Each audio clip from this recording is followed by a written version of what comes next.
تمام قسم کی تعریف و توصیف اللہ رب العالمین کے لیے لائق و زیبا ہے، جو ہمارا اور آپ کا ساری کائنات کا خالق و مالک ہے۔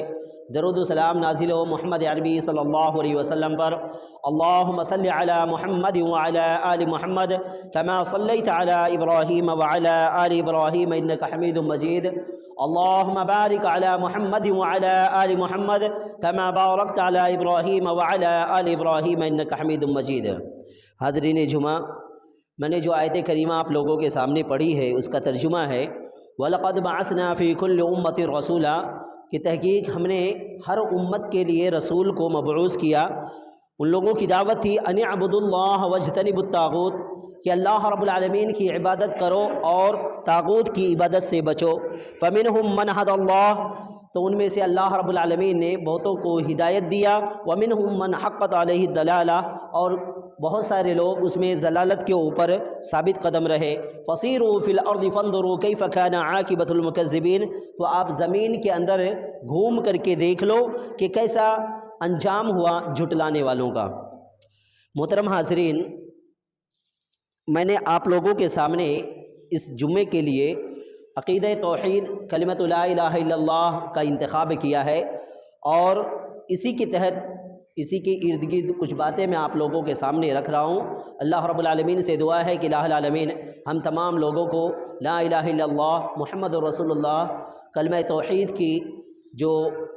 سچائی ہے اور اس کے اندر پائی جانے والی جو چیزیں ہیں ان تمام خوبیوں کو اپنانے کی ہمیں توفیق عطا فرمائے۔ حاضرین، اللہ رب العالمین نے حضرت آدم علیہ السلام کو دنیا کے اندر مبعوث کیا،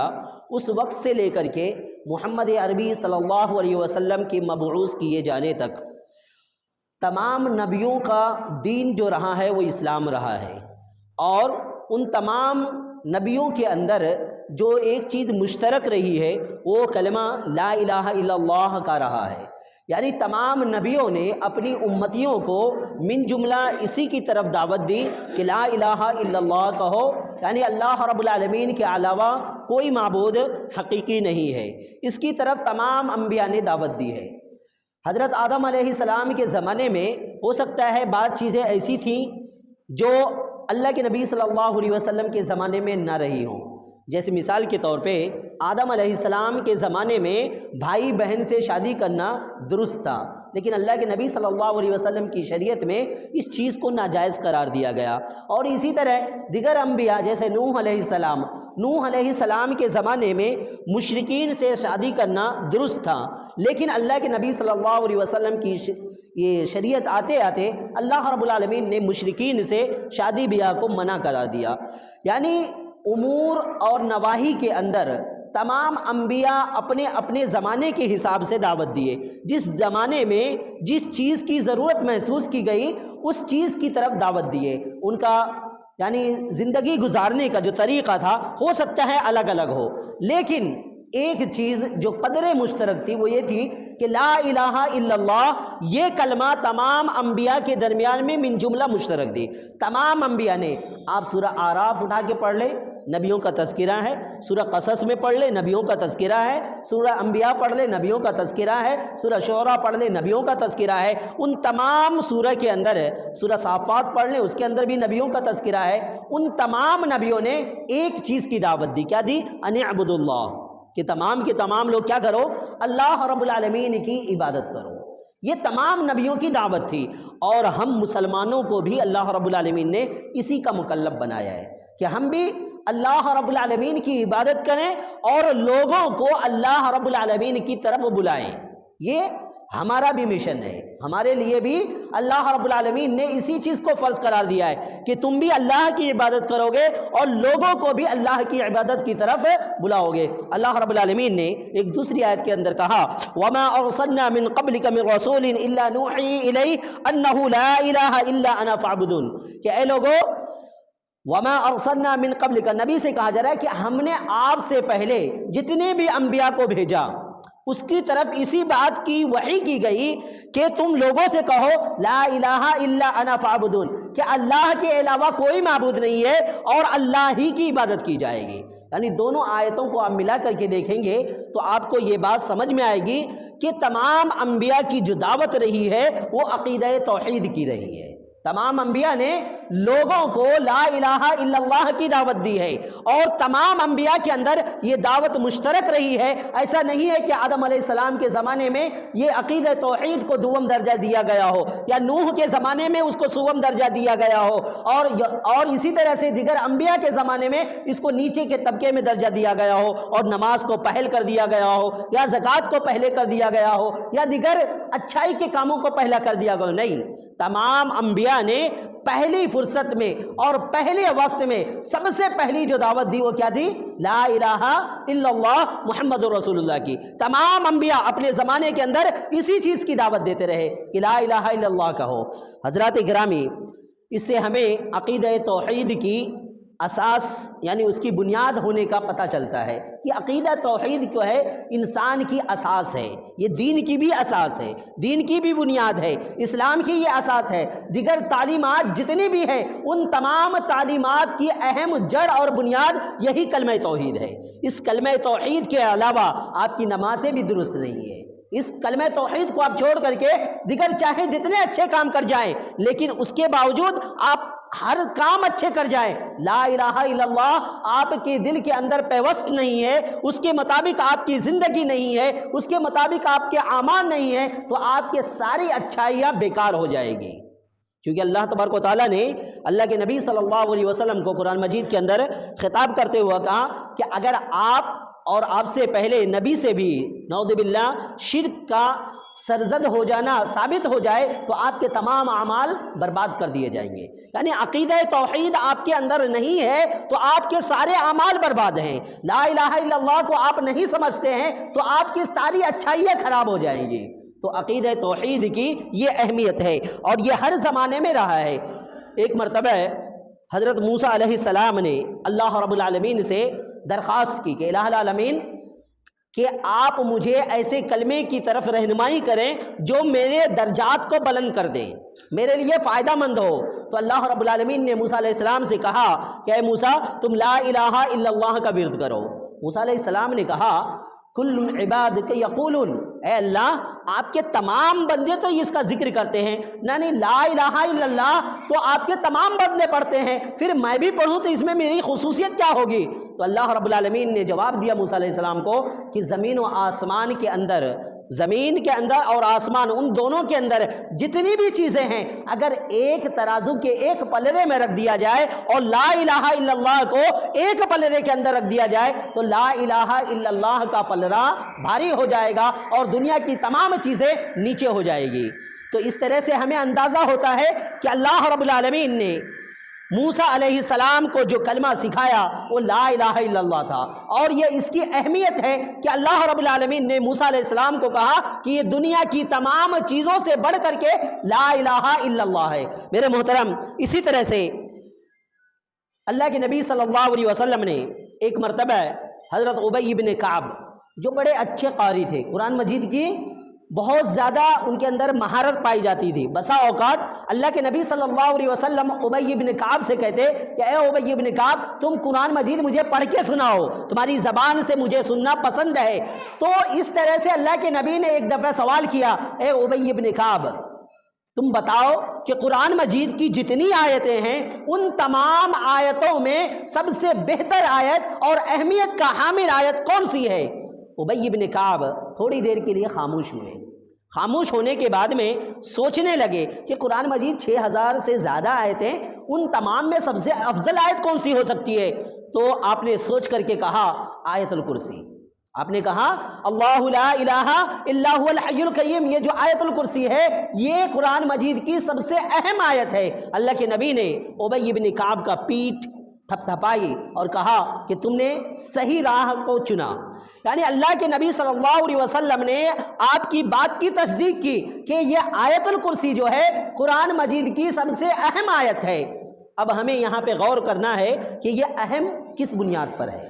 اس کے اندر کیا ہے جس کی وجہ سے اللہ کے نبی صلی اللہ علیہ وسلم نے قرآن مجید کی تمام آیتوں کے اندر آیت الکرسی کو سب سے اہم قرار دیا؟ تو جب ہم اس کو پڑھیں گے، اس کے ترجمے کو دیکھیں گے، تو آپ کو سمجھ میں آئے گی کہ ان کے اندر، اس آیت کے اندر صرف اور صرف وحدانیت کو اللہ رب العالمین نے واضح کیا ہے۔ مثال کے طور پہ اس آیت کا ترجمہ دیکھیے، اللہ رب العالمین نے کہا اللہ لا الہ الا هو الحی القیوم، کہ اے لوگو اللہ لا الہ الا هو الحی القیوم، کہ اللہ کے علاوہ کوئی معبود نہیں ہے، الا هو الحی القیوم، وہی اللہ ہے جو ہمیشہ سے زندہ ہے اور قیوم ہمیشہ قائم رہنے والا ہے، لا تأخذہ سنۃ ولا نوم، نہ اسے اونگ آتی ہے نہ اسے نیند آنے والی ہے، لا تأخذہ سنۃ ولا نوم لہ ما فی السماوات والارض، زمین و آسمان کے اندر جتنی چیزیں ہیں سب اسی کی ہے، اسی کی بادشاہت ہے۔ یعنی آپ پوری آیت پڑھتے جائیں، ان تمام آیتوں کے اندر آپ کو ملے گا من ذا الذی یشفع عندہ الا باذنہ، کون ہے جو قیامت کے دن میں اللہ رب العالمین کی اجازت کے بغیر شفاعت کے لیے، سفارش کے لیے کھڑا ہو جائے۔ اور اسی طرح سے وسع کرسیہ السماوات والارض، کہ زمین و آسمان کی جو بھی چیزیں ہیں ان تمام کے اوپر اللہ رب العالمین کا جو کرسی ہے وہ تمام کی وسعت سے بڑھ کے ہے۔ میرے محترم، یہ پوری آیتوں کو آپ پڑھیں گے تو آپ کو ملے گا کہ اس آیت کے اندر اللہ رب العالمین کی وحدانیت کا ذکر کیا گیا ہے، اللہ رب العالمین کے اکتا ہونے کی ثبوت دی گئی ہے، اور کہی گئی ہے کہ اللہ ہی رب العالمین ہے جو ہمیشہ سے ہے اور ہمیشہ قائم رہنے والی ذات ہے۔ وہ اللہ ہی رب العالمین ہے جو زمین و آسمان کا مالک ہے، وہ بادشاہ ہے، اسی کے لیے ساری چیزیں ہیں۔ تو اس طرح سے یہ عقیدہ توحید کی اہمیت کو اس آیت کریمہ کے اندر واضح کیا گیا ہے، اور اسی وجہ سے اس آیت کو قرآن مجید کی تمام آیتوں کے اندر سب سے اہم آیت قرار دی گئی ہے۔ میرے محترم، اسی طرح سے عقیدہ توحید کی اہمیت کو اگر آپ کو سمجھنا ہے تو اس بات سے سمجھیے کہ اللہ کے نبی کی ایک حدیث ہے، اللہ کے نبی فرماتے ہیں کہ قیامت کے دن، یہ قیامت اس وقت تک قائم نہیں ہوگی جب تک اس دنیا کے اندر کوئی لا الہ الا اللہ کہنے والا باقی رہے گا۔ آپ سمجھ سکتے ہیں کہ دنیا کے اندر چاہے لاکھ برائیاں آ جائے، دنیا چاہے لاکھ ضلالت کے اندر چلے جائے، لیکن اگر اللہ کا کوئی ایک بندہ بھی لا الہ الا اللہ کا اقرار کرتا ہے، اس کی گردان کرنے والا ہے، اس پر عمل کرنے والا ہے، تو اللہ کے نبی صلی اللہ علیہ وسلم کہتے ہیں لا تقوم الساعہ حتی یقال لا الہ الا اللہ، کہ قیامت اس وقت تک قائم نہیں ہو سکتی جب تک اس روئے زمین پر کوئی لا الہ الا اللہ کہنے والا قائم ہے۔ تو دنیا کے اندر برائیاں ہو سکتی ہے، حد سے زیادہ فسادات ہو سکتے ہیں، زلزلے آ سکتے ہیں، بڑی بڑی آفتیں آ سکتی ہیں، مصیبتیں آ سکتی ہیں، لیکن قیامت اس وقت تک نہیں قائم ہو سکتی جب تک عقیدہ توحید کو ماننے والا، اس کا اقرار کرنے والا، اللہ رب العالمین کو ایک گرداننے والا، اللہ رب العالمین کی توحید کی اقرار کرنے والا اور اس کے مطابق اپنی زندگی گزارنے والا قائم رہے گا۔ اسی طرح سے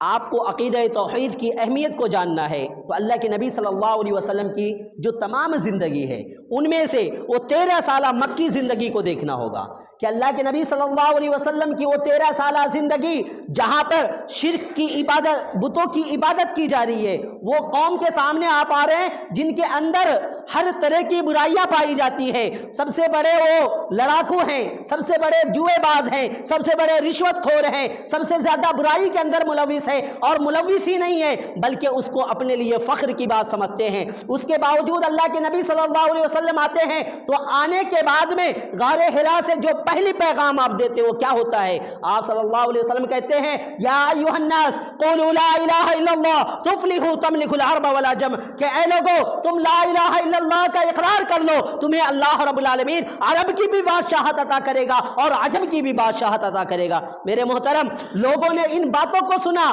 لوگوں نے ان باتوں کو سمجھا جب اور سمجھ کر کے اس کے مطابق عمل کی تو اللہ کے نبی صلی اللہ علیہ وسلم سن 10 ہجری میں جب حج کرنے جاتے ہیں، جہاں غار حرا سے تنہا نکلتے ہیں، اکیلا اس دعوت کو لے کر کے کھڑے ہوتے ہیں، وہی جب اللہ کے نبی سن 10 ہجری کے اندر حج کرنے کے لیے جاتے ہیں، اس اہمیت کو، اس دعوت کی اہمیت کو جب عرب کے لوگ سمجھتے ہیں تو اللہ کے نبی صلی اللہ علیہ وسلم کے ساتھ من جملہ 1,24,000 لوگ ہوتے ہیں، اور باقی جو بچے ہیں، بوڑھے ہیں اور جو لوگ نہیں جا سکے ہیں ان کے علاوہ لوگ ہیں۔ تو یہ عقیدہ توحید ہے جس کی پرچار اللہ کے نبی نے، جس کی پرسار اللہ کے نبی نے سب سے پہلے دی، اور اسی کے اوپر آپ آخری وقت تک قائم رہے۔ ایک وقت آیا جب اللہ کے نبی صلی اللہ علیہ وسلم اس دعوت دینا شروع کیے تو آپ کے گھر کے اندر سے آپ کی مخالفت میں لوگ نکل گئے، آپ صلی اللہ علیہ وسلم کی مخالفت کرنے لگے، لوگوں نے آپ کو ٹھکرایا، لوگوں نے مسلمانوں کو تکلیفیں دی، طرح طرح کی اذیتیں دی، لیکن اللہ کے نبی صلی اللہ علیہ وسلم اپنی اس دعوت سے 1 انچ بھی نہیں ہٹے۔ ایک وقت آیا کہ مکے کے تمام لوگ آپ کے چچا ابو طالب کے پاس آئے، اور آنے کے بعد ان تمام لوگوں نے کہا کہ اے ابو طالب، تمہارا جو یہ بھتیجا ہے یہ ہماری معبودوں کے خلاف باتیں کرتا ہے، ہماری معبودوں کو برا بھلا کہتا ہے، ان سے کہو کہ اگر یہ دنیا کی بادشاہت چاہتے ہیں تو ہم اسے بادشاہ بنانے کو تیار ہیں، اگر یہ دنیا کے اندر اچھی سے اچھی عورتوں سے، سردار عورتوں سے شادی کرنا چاہتے ہیں ہم اس کی شادی کرانے کو تیار ہیں، اگر یہ چاہتے ہیں کہ کسی قوم کا یہ سربراہ بن جائے ہم ان کو سربراہ بنانے کو تیار ہیں۔ اللہ کے نبی صلی اللہ علیہ وسلم کے چچا جو آپ کے بہت ہی زیادہ حامی و مددگار تھے، آپ کو بلایا، اور بلانے کے بعد کفار مکہ کی ساری باتیں آپ کے سامنے رکھ دی۔ اللہ کے نبی صلی اللہ علیہ وسلم نے کہا کہ اے میرے چچا، اگر یہ کفار ایک ہاتھ پہ میرے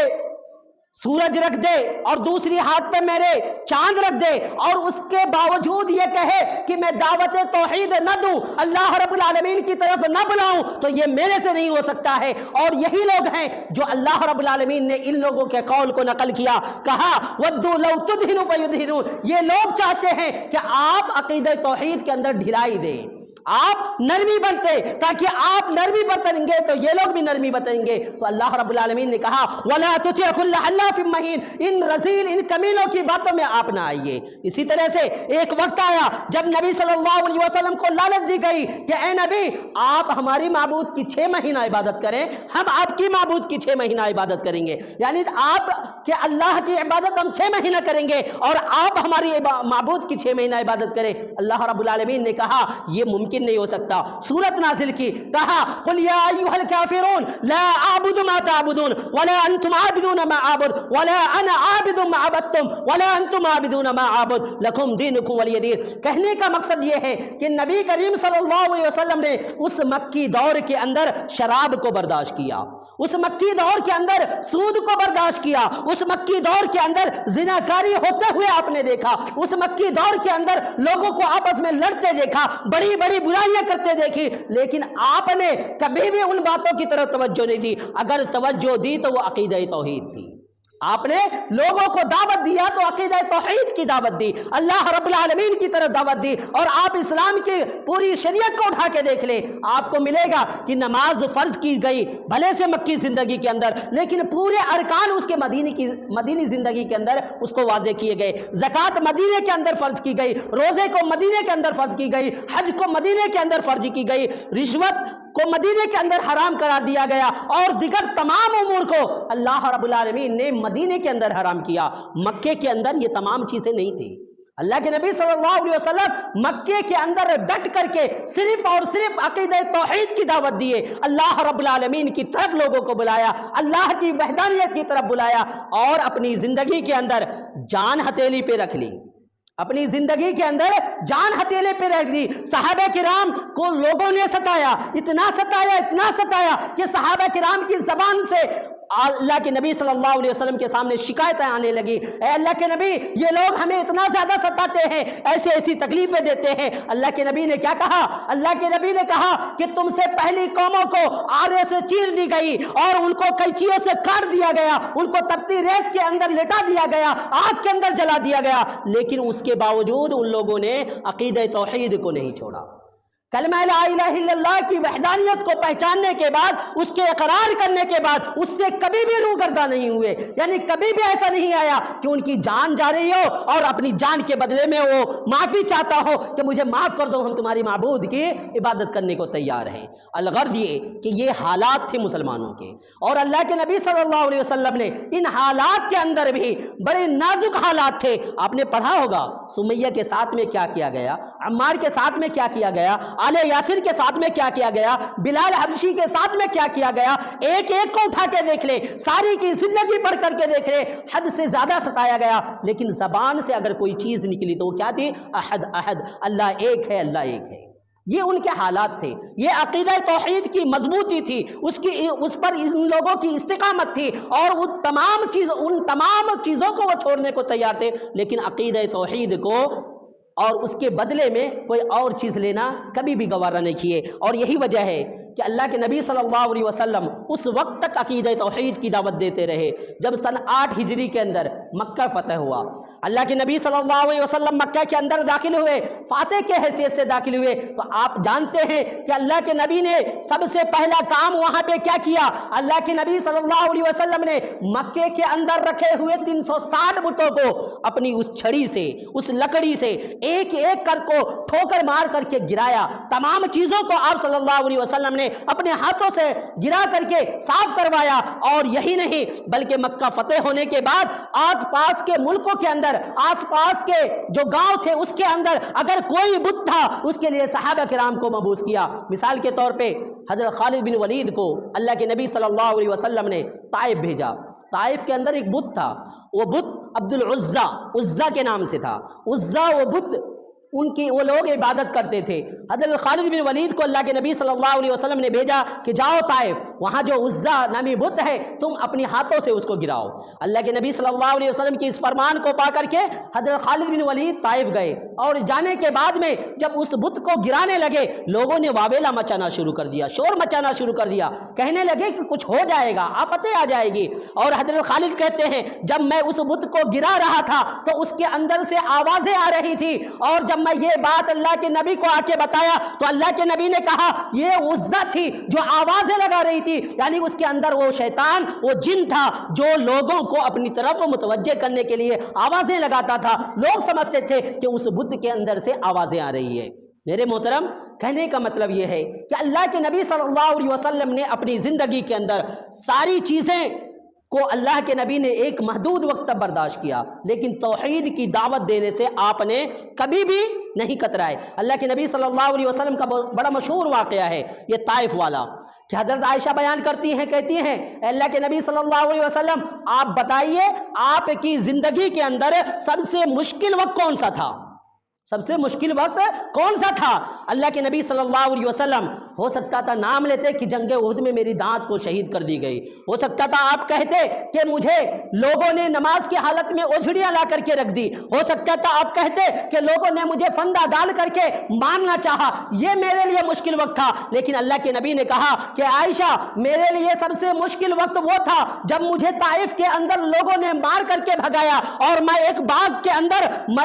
زخمی حالت میں پڑا ہوا تھا، اللہ کے فرشتے آئے اور آنے کے بعد اس نے کہا کہ آپ اگر اجازت دیتے ہیں تو ان تمام طائف والوں کو رون دیا جاتا ہے، لیکن میں نے اس مشکل گھڑی میں اللہ رب العالمین کے اس فرشتے کو سے کہا کہ یہ لوگ ایمان نہیں لاتے ہیں،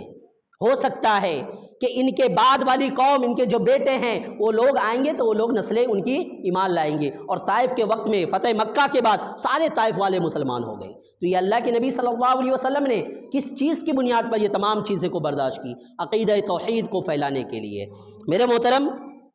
اسی طرح سے آج اللہ رب العالمین نے، اللہ کے نبی صلی اللہ علیہ وسلم نے جب مکہ فتح کر لیا، توحید کی دعوت دے دی، پھر آپ نے ایک جملہ کہا، وہاں پہ ایک حدیث ہے، اللہ کے نبی نے کہا ان الشیطان قد یئس ان یعبد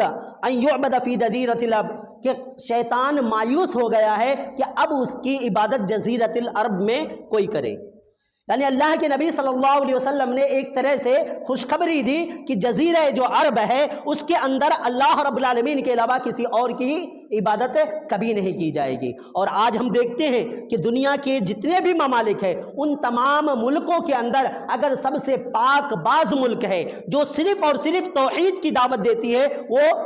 سعودی عرب ہے، اس کے علاوہ کسی ملک کے اندر یہ خاصیت نہیں پائی جاتی ہے۔ یہ اللہ کے نبی صلی اللہ علیہ وسلم کی دعاؤں کا ثمرہ ہے جو ان تمام لوگوں کو ملا ہے۔ میرے محترم، ہم توحید کو مانیں یا نہ مانیں، ہم اسلام کے اوپر چلیں یا نہ چلیں، اسلام ہمارا محتاج نہیں ہے، ہم اسلام کے محتاج ہیں۔ ہم جو سمجھتے ہیں کہ آج مسلمانوں کو لوگ تنگ حال کر رہے ہیں، پریشان کر رہے ہیں، تو ہم کو پریشان اسلام مٹ جائے گا، ایسا نہیں ہوتا ہے، بلکہ ہم مٹ جائیں گے، ہم ختم ہو جائیں گے، لیکن اسلام مٹنے والا نہیں ہے، کیونکہ اللہ رب العالمین نے اس کی بشارتیں دی ہے اور اللہ کے نبی صلی اللہ علیہ وسلم نے اس کی خوشخبری دی ہے۔ اللہ کے نبی صلی اللہ علیہ وسلم نے اس کے تعلق سے کہا لا يبقى على دهر الارض بیت مدر ولا وبر الا ادخله اللہ کلمۃ الاسلام بعز عزیز او ذل ذلیل، کہ اللہ رب العالمین قیامت تک، اللہ رب العالمین دنیا کے اندر نہ کوئی کچی گھر، نہ کوئی پکا مکان، کوئی ایسا باقی نہیں رہے گا جس کے اندر اللہ رب العالمین اسلام کو داخل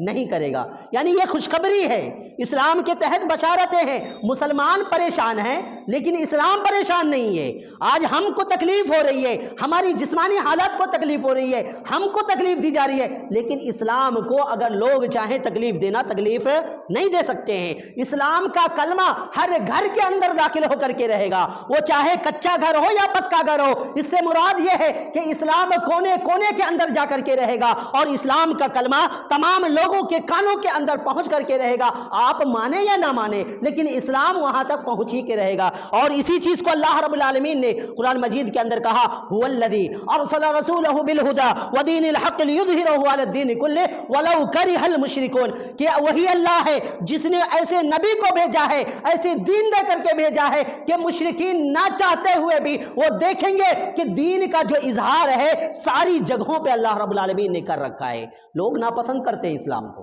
اسلام سے جلتے ہیں، اسلام کے ماننے والوں سے جلتے ہیں، اسلام کی کلمہ سے جلتے ہیں، اس کے جو کتاب ہے اس کتاب سے جلتے ہیں، لیکن اس کے باوجود مشرکین نہ چاہتے ہوئے بھی وہ دیکھتے ہیں کہ اسلام کا غلبہ، اسلام کی باتیں تمام لوگوں کے اندر پائی جاتی ہیں، اور یہ دن بدن بڑھتا ہی جا رہا ہے، اس کے اندر کوئی کمی نہیں آنے والی ہے۔ تو حضرات، یہ جو ہمارا عقیدہ ہے یہ عقیدہ توحید ہے، اور یہ اس کی بشارتیں ہیں اور وہ اس کی اہمیتیں ہیں جو میں نے آپ کے سامنے رکھی۔ لیکن آج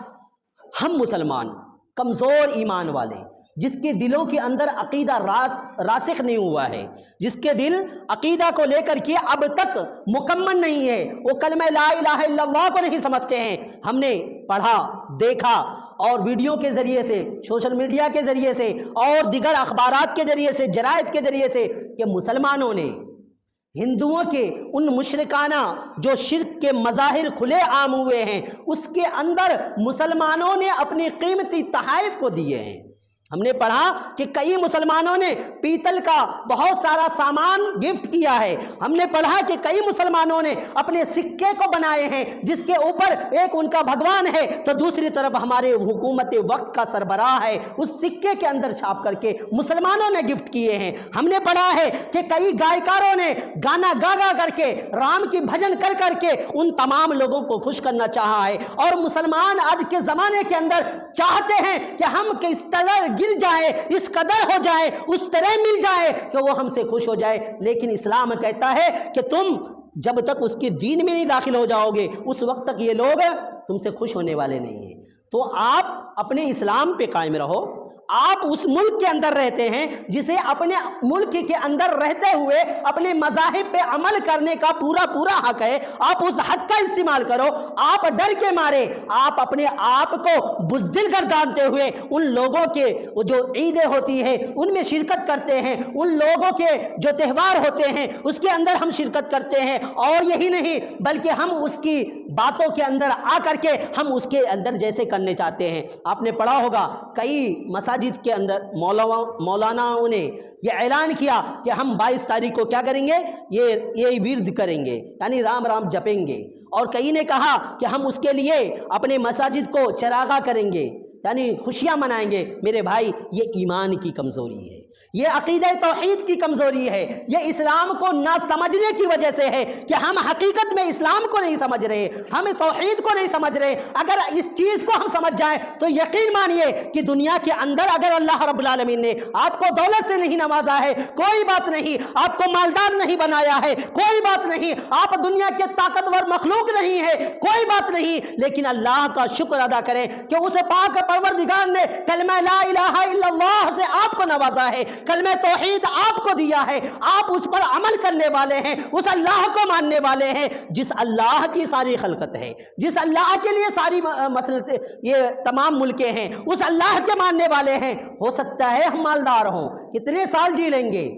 60 سال 70 سال 80 سال، اور اس کے بعد ہمارا ٹھکانہ کیا ہوگا جب ہمارے دلوں کے اندر کلمہ لا الہ الا اللہ نہ ہوگی؟ ہو سکتا ہے ہم تندرست ہوں، توانا ہوں، مضبوط ہوں، اس دنیا کے اندر ہم چل پھر سکتے ہوں، اپنی قوت کا مظاہرہ کر سکتے ہو، لیکن جب یہ دل کلمہ لا الہ الا اللہ سے خالی ہوگا تو پھر ہمارا یہ طاقت، یہ قوت اسی دنیا کی حد تک ہے، اس دنیا کے لیے ہمیں کچھ کام آنے والا نہیں ہے۔ تو آپ افسردہ نہ ہوں، پسمردہ نہ ہوں، آپ اپنے دلوں کو چھوٹے نہ کریں۔ آپ کو تکلیف دی جاتی ہے، آپ اپنے آپ کو کمزور نہ سمجھیں، آپ اپنے آپ کو ناتواں نہ سمجھیں، بلکہ آپ یہ دل میں ٹھان لیں کہ افحسب الناس ان یترکوا ان یقولوا آمنا وهم لا یفتنون۔ کیا لوگوں نے یہ سمجھ رکھا ہے کہ آمنا کہہ دیے اور اس کے بعد میں اس کو آزمایا نہیں جائے گا؟ آزمایا آپ ہی کو جائے گا۔ آپ مسلمان ہیں، آپ اسلام کے ماننے والے ہیں، آپ کلمہ توحید کے ماننے والے ہیں، تکلیف آپ ہی کو دی جائے گی، آپ ہی کی آزمائشیں کی جائے گی، آپ ہی کو مصیبت دیا جائے گا، آپ ہی کو تنگ کیا جائے گا، آپ ہی کو پریشان کیا جائے گا، آپ ہی کو دیکھ کر کے تانا مارا جائے گا، آپ ہی کو دیکھ کر کے آپ کی موب لنچنگ کی جائے گی۔ الغرض یہ کہ جب آپ کلمہ توحید کو پڑھیں گے، اس کی وحدانیت کو سمجھیں گے، اس کے اثرات کو جانیں گے، تو یہ تمام چیزیں آپ کے لیے ہیچ نظر آئیں گی،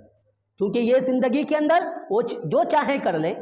لیکن آخرت تو ہمارا ہے۔ آپ کو ایک بھروسہ ہے کہ کلمہ توحید کے اقرار کے بعد ہم اللہ رب العالمین سے جب ملیں گے تو ایک بندے کے بارے میں آتا ہے، اللہ کے نبی صلی اللہ علیہ وسلم فرماتے ہیں کہ ایک بندہ اللہ رب العالمین کے سامنے لایا جائے گا، اور وہ بندہ، اس کے 99 رجسٹر گناہوں سے لت پت ہوں گے، یعنی پوری رجسٹر کے اندر سوائے گناہ کے اس کی ایک نیکی نہیں ہوگی۔ وہ اللہ کے سامنے جب حاضر کیا جائے گا، اللہ کے سامنے آئے گا، اللہ اس کے سامنے اس کے ایک ایک رجسٹر کو پڑھ کر کے سنائے گا، کہے گا کہ اے میرے فلاں بندے، کیا تم نے فلاں وقت یہ گناہ کیا تھا؟ یہ رجسٹر صحیح ہے کہ غلط ہے؟ کیا میرے فرشتوں نے صحیح اس کے اندر لکھا ہے یا غلط لکھا ہے؟ بندہ کہے گا الہ العالمین، یہ میرے 99 رجسٹر جو ہیں پورے کے پورے صحیح ہیں، میں نے ان تمام گناہوں کا میں اقرار کرتا ہوں۔ پھر کہے گا تمہارا کیا سزا ہوگی؟ بندہ کہے گا الہ العالمین، جب میں گنہگار ہوں تو میری سزا کیا ہو سکتی ہے؟ تو اللہ رب العالمین جب وہ مایوس ہو جائے گا تو کہے گا کہ وہ فلاں جو ایک رجسٹر ہے اس کو نکال کے لاؤ۔ وہ رجسٹر نکال کے لایا جائے گا، اور لانے کے بعد میں اس کے اندر لکھا ہوگا اشہد اللہ الہ الا اللہ اشہد ان محمد عبدہ رسولہ۔ وہ بندے سے کہا جائے گا کیا کبھی تو نے اس کلمے کا اقرار کیا تھا؟ کیا کبھی تو نے اس کلمے کو صدق کے دل سے پڑھا تھا؟ کیا اس کلمے کو تو نے کبھی مانا تھا، اس کے اوپر عمل کیا تھا؟ یہی یہ کلمہ ہے جو تیرے 99 رجسٹر کو ختم کر کے اس کلمے کی بنیاد پر تمہیں جنت میں داخل کیا جاتا ہے۔ میرے محترم، ہماری بھی بہت سارے ایسے گناہ ہیں، بہت سارے ایسے اعمال ہیں، ہم اس لائق نہیں ہیں کہ رب کے سامنے اپنے ہاتھ کو اٹھائیں اور اٹھانے کے بعد میں اپنے گناہوں کی معافی تک مانگے، ہمیں خوش شرم آئے گی۔ لیکن ہمیں فخر ہے، ہمیں اللہ رب العالمین کی طرف سے یہ جو نعمت ملی ہے لا الہ الا اللہ کی، ہمیں اس کی وجہ سے فخر ہے کہ جب ہم رب کے سامنے حاضر ہوں گے، کچھ نہیں ملے گا تو ہم کلمہ لا الہ الا اللہ دکھا کر کے ہم اللہ رب العالمین سے استدعا کریں گے، درخواست کریں گے کہ الہ العالمین، میں نے دنیا کے اندر سارے گناہ تو کیے، دنیا نے ہمیں جھکانا چاہا، دنیا نے ہمیں ملیا میٹ کرنا چاہا، دنیا نے چاہا ہمیں ختم کر دے اور تیرے بدلے میں دنیا کو قبول کر لے، ہم نے دنیا نہیں قبول کیا، ہم نے لوگوں کے سامنے جھکے نہیں، ہم نے لوگوں کے جیسے نعرے نہیں لگائے، ہم نے لوگوں کے جیسے جھنڈے نہیں پھہرائے، ہم نے لوگوں کے جیسے تحفے تحائف نہیں بھیجے، ہم نے لوگوں کے جیسے اپنے پیسوں کے خیرات غلط کاموں میں نہیں کیے، بلکہ لا الہ الا اللہ پہ ہم قائم تھے۔ اللہ رب العالمین یقیناً ہمیں معاف کر دے گا۔ میرے محترم، ایسے دور کے اندر جب ہمارے جذبات کو تسکین نہیں مل رہی ہے، ہم یہ جو بت پرستی کے مظاہر کو دیکھتے ہیں، یقیناً دل کو تکلیف ہوتی ہے، کیونکہ ہم لا الہ الا اللہ کا اقرار کرنے والے ہیں۔ جب بھی ہمارے آنکھوں کے سامنے وہ چیز آتی ہے تو گرا سے گرا انسان کو بھی تکلیف ہوتی ہے، لیکن میرے بھائیوں، ہم نے اس کے لیے کیا کیا ہے؟ ہم نے اس کام کے لیے ایسا وقت نہ آئے، اس کے لیے کیا کیا ہے ہم نے؟ اللہ رب العالمین نے کہا کنتم خیر امت اخرجت للناس تأمرون بالمعروف وتنہون عن المنکر، کہ تمہاری جو وجود ہے یہ لوگوں کو بھلائی کی طرف دعوت دینے کے لیے اور لوگوں کو برائی سے منع کرنے کے لیے ہے۔ میرے بھائی، ہم کس بھلائی کی دعوت دے رہے ہیں؟ اور ہم کس برائی سے رک رہے ہیں. ہمارا جو فریضہ ہے، ہمیں جو جس چیز کا مکلف کیا گیا ہے، امت محمدیہ بنا کر کے امت وسطہ کہا گیا ہے اور عادل انصاف پر امت کہا گیا ہے، ہم اس کے تحت کس چیز کی طرف بھلائی کی دعوت دیتے ہیں؟ ہم نے کتنے لوگوں کو اللہ کی طرف دعوت دیا ہے؟ ہمارے پاس پڑوس میں، ہمارے آس پاس میں ساری قومیں ہیں، ہمارے ساتھ میں چلنے والے، ہم جس کے یہاں سے سودا سلف لاتے ہیں، ہم جس کے یہاں سے خریداری کرتے ہیں، جس کے ساتھ میں اٹھتے بیٹھتے ہیں، ہم نے کتنے لوگوں کو کہا ہے کہ اللہ رب العالمین ایک ہے، تم جو یہ کام کر رہے ہو یہ غلط ہے؟ کسی نے نہیں کیا ہے. ہمارا فرض جب ہم نہیں ادا کریں گے، ہمارا جو حق ہے اس کو ہم جب حق ادا نہیں کریں گے تو ہمیں کوئی حق نہیں بنتا ہے کہ ہم یہ کہیں کہ اللہ رب العالمین ایسی قوم کو غارت کر دے. ہمیں کوئی حق نہیں پہنچتا ہے کہ غیروں کے لیے ہم بد دعائیں کریں، وہ بت کے مظاہر کرنے والوں کے لیے ہم بد دعائیں کریں، بلکہ ہمارا حق بنتا ہے کہ ہم مصلی پہ بیٹھ کر کے ان کے لیے دعائیں کریں کہ الہ العالمین یہ کلمہ توحید کو نہیں سمجھنے والے ہیں، تیرے اسلام کو نہیں جاننے والے ہیں، اللہ ان کو ہدایت دے. اور اس کے لیے ہم خود بھی آگے بڑھیں، اپنے بھائیوں کو آگے بڑھائیں اور اپنے ساتھ میں چلنے والے تمام لوگوں کو ہمیشہ اللہ کی دعوت دیں. آپ کے ساتھ میں ایک غیر بھائی جا رہا ہے، آپ اس کو کبھی بولتے؟ آپ کا کام ہے بولنا، آپ کا کام کسی پہ اسلام پہ گامزن کرنا نہیں ہے. آپ اسلام کی دعوت تو دیں، اللہ رب العالمین کی بلائے تو اسلام کی حقانیت کو واضح تو کریں. ہم کیسے کریں گے جب ہمارا اخلاق دیکھا جاتا ہے تو وہ لوگ ہم سے کیا سیکھتے ہیں؟ وہ لوگ ہم سے رشوت سیکھتے ہیں، وہ لوگ ہم سے چوری چماری سیکھتے ہیں، وہ لوگ ہمیں دیکھتے ہیں کہ ہم ملوث ہیں جوئے بازی کے اندر، وہ لوگ ہمیں دیکھتے ہیں ہم حرام کمائی کے اندر ہم ملوث ہیں. میرے بھائی وہ لوگ تو کہتے ہیں تو ہم اس سے بھلے ہیں کیونکہ ہم حلال روزی کھاتے ہیں، یہ تمام کے تمام تو حرام کھانے والے ہیں. تو یہ ہماری کون سی اخلاق دیکھ کر کے وہ اللہ کو جانیں گے اور مسلمان کو سمجھیں گے اور اسلام کو سمجھیں گے؟ یعنی غلطی اگر دیکھی جائے تو حقیقت میں ہم مسلمانوں کی ہے کہ ہم 17 سال سے اس کے ساتھ میں رہتے ہیں لیکن صحیح معنوں میں اسلام کی دعوت نہیں دیتے ہیں. اللہ کے نبی صلی اللہ علیہ وسلم کی زندگی اکیلا نکلے ہیں، 23 سال کا عرصہ گزرتا ہے، پورا جزیرۃ العرب کے اندر اسلام پھیل جاتا ہے. وہ صحابہ کرام کی زندگی ہے، جس کو جہاں ملا موقع انہوں نے اسلام کی دعوت پہلی دی، جس کو جہاں جو موقع ملا انہوں نے اللہ کی وحدانیت کی طرف لوگوں کو بلایا. ہمارا خود ہندوستان یہ جو ملک ہے، اس ملک کے اندر آنے والے صحابہ کرام تجارت کرنے آئے تھے. ان کی تجارت کا طور طریقہ دیکھ کر کے، ان کے اندر سچائی کو دیکھ کر کے، ان کے اخلاق و اطوار کو دیکھ کر کے وہ تمام لوگ مسلمان ہوئے. ہم میں سے کون ہے جس کو دیکھ کر کے غیر مسلم کہے کہ ہمیں اسلام قبول کرنا ہے؟ میرے بھائی کہنا صرف یہ ہے کہ ہم جذبات میں نہ آئیں اور دل کو ہمیشہ پزمردہ نہ کریں. آپ اپنے دل کے اندر جو جیوتی ہے لا الہ الا اللہ کی جو روشنی ہے اس کو ہمیشہ قائم رکھیں. آپ کو اللہ نے بہت کچھ دیا ہے. آپ جو سمجھتے ہیں کہ اللہ رب العالمین اس دنیا کے اندر آپ کو جاؤ حشمت نہیں دے رہا ہے تو ہم غلط ہیں میرے بھائی. ایسا نہیں ہے. جاؤ حشمت جو ہے اللہ کے نبی نے کیا کہا کہ یہ دنیا کیا ہے؟ دنیا سجن المؤمن و جنت الکافر. تو جنت تو اسی کو دنیا میں ملنا ہے نا، ہمیں تو قید خانے کی زندگی گزارنی ہے. تو پھر ہم لوگوں کو دیکھ کر کے قیدیوں کے ساتھ میں کیا کیا جاتا ہے؟ یہ مار پیٹ کیا جاتا ہے، ان کو تکلیفیں دی جاتی ہے، ان کو طرح طرح ستایا جاتا ہے. یہی کام ہمارے ساتھ میں ہو رہا ہے. لیکن اس کے باوجود ہمارا جو حق ہے، جو اللہ رب العالمین نے ہمارے اوپر فرض کیا ہے کہ اسلام کی دعوت لوگوں کو دیں، کلمہ لا الہ الا اللہ کو سکھائیں. اور جب ہم یہ چیز کرنے لگیں گے تو یقین جانیے وہ ہم سے کبھی بھی دشمنی نہیں بلکہ وہ ہمارا دوست ہوں گے اور وہ بھی جہنم کی عذاب سے خود بھی بچیں گے اور ہمارے لیے راہ کو